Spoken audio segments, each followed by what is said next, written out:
क्या आपको लगता है कि किसी स्टॉक को समझने के लिए घंटों रिसर्च करनी पड़ती है?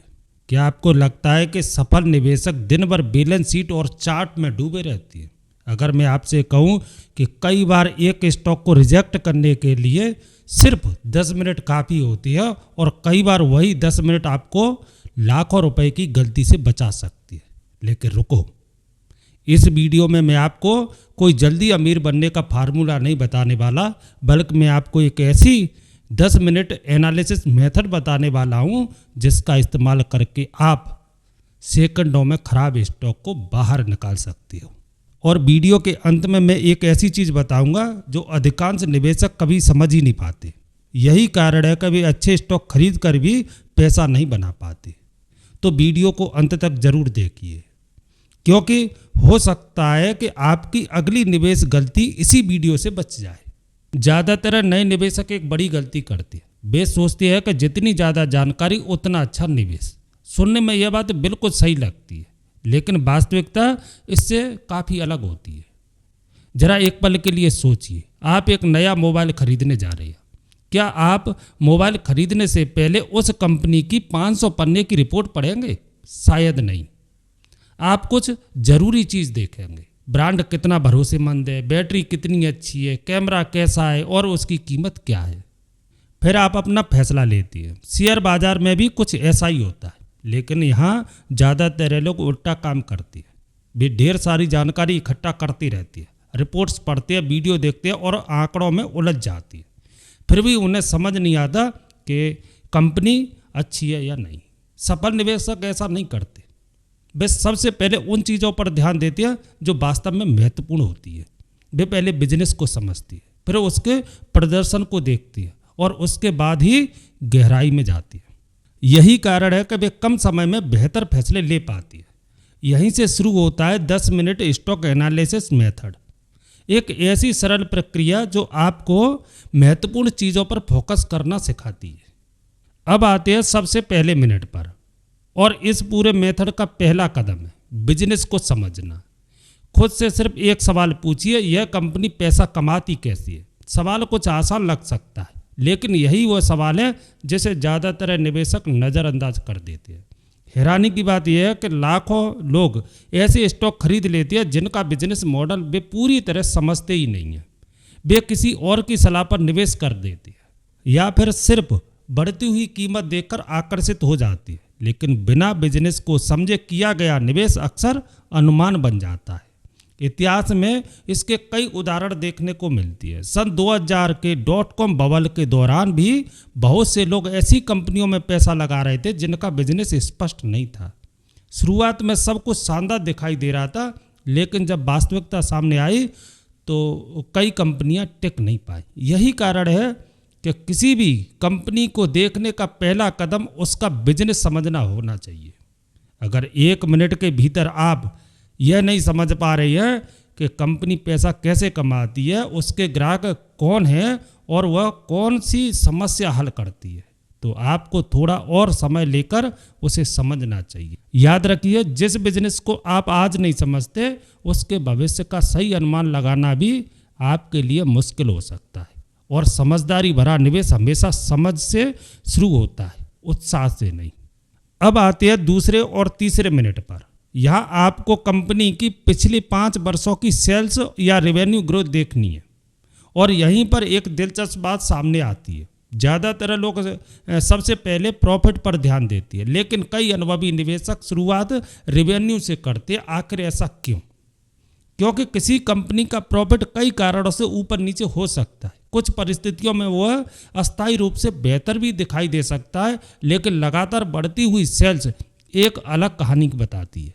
वह दिखाती है कि कंपनी के उत्पादों या सेवाओं की मांग बढ़ रही है, और यही किसी बिजनेस की असली ताकत होती है। जरा 2 कंपनियों की कल्पना कीजिए। पहली कंपनी का प्रॉफिट बढ़ रहा है, लेकिन उसकी सेल्स लगभग स्थिर है, और दूसरी कंपनी की सेल्स हर साल लगातार बढ़ रही है। ऐसी स्थिति में कई निवेशक दूसरी कंपनी को अधिक ध्यान से देखना पसंद करेंगे, क्योंकि बढ़ती हुई सेल्स इस बात का संकेत हो सकती है कि ग्राहक कंपनी पर भरोसा कर रहे हैं और उसके उत्पाद खरीद रहे हैं। आखिरकार किसी भी बिजनेस की सफलता का फैसला ग्राहक ही करती है। इसलिए जब आप किसी स्टॉक का विश्लेषण करें तो सिर्फ प्रॉफिट नहीं बल्कि रेवेन्यू ग्रोथ पर भी ध्यान दें, क्योंकि लंबे समय में मजबूत और बढ़ता हुआ बिजनेस अक्सर अपने ग्राहकों की बढ़ती संख्या से पहचाना जाता है। अब आते हैं चौथे मिनट पर। इस बार हमें एक ऐसी चीज़ देखनी है जिसे कई निवेशक नज़रअंदाज कर देते हैं, वह है कंपनी का डेट। इसे एक छोटी सी कहानी से समझते हैं। दो दोस्त हैं, दोनों की आमदनी लगभग एक समान है। पहले दोस्त के ऊपर कोई कर्ज नहीं था, जबकि दूसरे दोस्त ने कई बड़े लोन ले रखे। कुछ समय तक दोनों की जिंदगी सामान चलती रही, लेकिन फिर अचानक आर्थिक मंदी आई, आमदनी पर दबाव बढ़ने लगा। ऐसी स्थिति में कौन ज़्यादा सुरक्षित होगा? ज़्यादातर लोग कहेंगे पहला व्यक्ति, क्योंकि उसके ऊपर कर्ज का बोझ नहीं है। कंपनियों के साथ भी कुछ ऐसा ही होता है। जब बिजनेस अच्छा चल रहा होता है तब ज़्यादा डेट हमेशा समस्या नहीं दिखता, लेकिन कठिन समय आने पर वही डेट बड़ा जोखिम बन सकता है। कंपनी को ब्याज चुकाना पड़ता है, कर्ज की किस्तें देनी पड़ती है और कभी कभी अच्छा बिजनेस होने के बावजूद वित्तीय दबाव बढ़ सकता है। इतिहास में ऐसे कई उदाहरण देखने को मिलेंगे। सन 2008 की फाइनेंशियल क्राइसिस के दौरान भी कई कंपनियां को भारी चुनौतियों का सामना करना पड़ा था। इसलिए किसी भी स्टॉक का विश्लेषण करते समय यह जरूर देखिए कि कंपनी पर कितना डेट है, क्योंकि मजबूत बिजनेस के साथ मजबूत बैलेंस शीट होना भी उतना ही महत्वपूर्ण है। अब आते हैं पांचवें और छठवें मिनट पर। यहाँ हमें कंपनी की प्रॉफिटेबिलिटी को समझना है। सबसे पहले खुद से एक सवाल पूछिए, क्या कंपनी लगातार प्रॉफिट कमा रही है, या फिर उसका प्रॉफिट कभी आता है और कभी गायब हो जाता है? यह अंतर बहुत महत्वपूर्ण है, क्योंकि एक मजबूत बिजनेस अक्सर लंबे समय तक स्थिर और नियमित प्रॉफिट कमाने की क्षमता रखता है। अब यहाँ एक दिलचस्प विरोधाभास सामने आता है। ज़्यादातर निवेशक ऐसी कंपनियां खोजते हैं जो बहुत सस्ती दिखाई दें। उन्हें लगता है कि कम कीमत का मतलब बेहतर अवसर, लेकिन वास्तविकता हमेशा इतनी सरल नहीं होती। कई बार कोई कंपनी सस्ती इसलिए होती है क्योंकि उसके बिजनेस में कुछ चुनौतियां होती है। दूसरी तरफ कुछ शानदार कंपनियां पहली नज़र में महंगी लग सकती हैं, लेकिन उनके पास मजबूत ब्रांड, अच्छे उत्पाद और लगातार बढ़ता हुआ बिजनेस होता है। समय के साथ ऐसी कंपनियां और अधिक मूल्यवान बन सकती हैं। इसी कारण कई सफल निवेशकों ने सिर्फ सस्ती कीमत को प्राथमिकता नहीं दी। वे ऐसी कंपनियों की तलाश करते थे जिनका बिजनेस मजबूत हो और लगातार अच्छा प्रदर्शन कर रही हो। याद रखिए, निवेश में सिर्फ कीमत देखना पर्याप्त नहीं है। कीमत के साथ साथ बिजनेस की गुणवत्ता और उसकी प्रॉफिट कमाने की क्षमता को समझना भी उतना ही जरूरी है। अब आते हैं सातवें मिनट पर। यहाँ हम ऐसे मैट्रिक्स की बात करेंगे जिससे कई निवेशक नज़रअंदाज कर देती है। वह है ROE और ROCE। नाम सुनने में थोड़ा तकनीकी लग सकता है, लेकिन इसका विचार बहुत सरल है। यह हमें बताता है कि कंपनी उपलब्ध पूंजी का उपयोग कितनी कुशलता से कर रही है। इसे एक आसान उदाहरण से समझती है। मान लीजिए दो दुकानदार हैं, दोनों ने अपने बिजनेस में 10 लाख रुपए लगाए। पहला दुकानदार पूरे साल में 50,000 रुपये कमाता है, जबकि दूसरा दुकानदार उसी पूंजी से 2 लाख रुपए कमा लेता है। अब सवाल है, कौन बेहतर प्रदर्शन कर रहा है? जवाब स्पष्ट है, दूसरा दुकानदार, क्योंकि उसने समान पूंजी का अधिक प्रभावी उपयोग किया है। कंपनियों के साथ भी यही सिद्धांत लागू होता है। सिर्फ यह देखना पर्याप्त नहीं है कि कंपनी कितना प्रॉफिट कमा रही है, यह भी देखना जरूरी है वह उस प्रॉफिट को कमाने के लिए कितनी पूंजी का उपयोग कर रही है। यहीं पर ROE और ROCE मदद करती है। यह संकेत देती है कि कंपनी अपने संसाधनों का उपयोग कितनी दक्षता से कर रही है। लंबे समय में ऐसी कंपनियां अक्सर निवेशकों का ध्यान आकर्षित करती हैं जो पूंजी का समझदारी से उपयोग करके लगातार बेहतर परिणाम देने की क्षमता रखती है।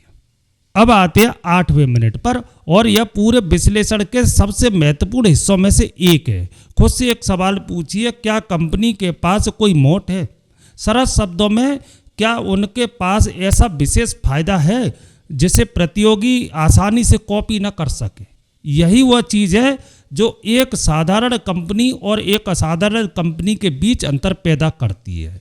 यह फायदा कई रूपों में हो सकता है, एक मजबूत ब्रांड, एक बड़ा नेटवर्क, एक बेहतर टेक्नोलॉजी या फिर एक शक्तिशाली डिस्ट्रीब्यूशन सिस्टम।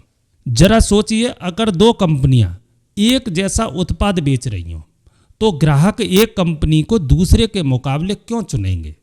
अक्सर इसका जवाब उसी कंपनी के प्रतिस्पर्धा लाभ में छिपा होता है।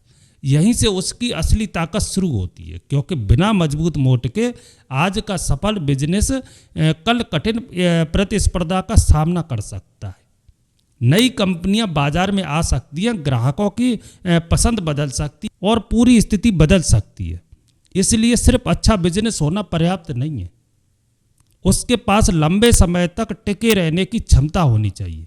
याद रखिए, अच्छा बिजनेस और अच्छा स्टॉक हमेशा एक जैसी चीज़ नहीं होती, लेकिन लंबे समय में वे कंपनियां अक्सर आगे निकलती हैं जिनके पास मजबूत मोट होता है और जो अपने प्रतिस्पर्धात्मक लाभ को बनाए रखने में सफल रहती हैं।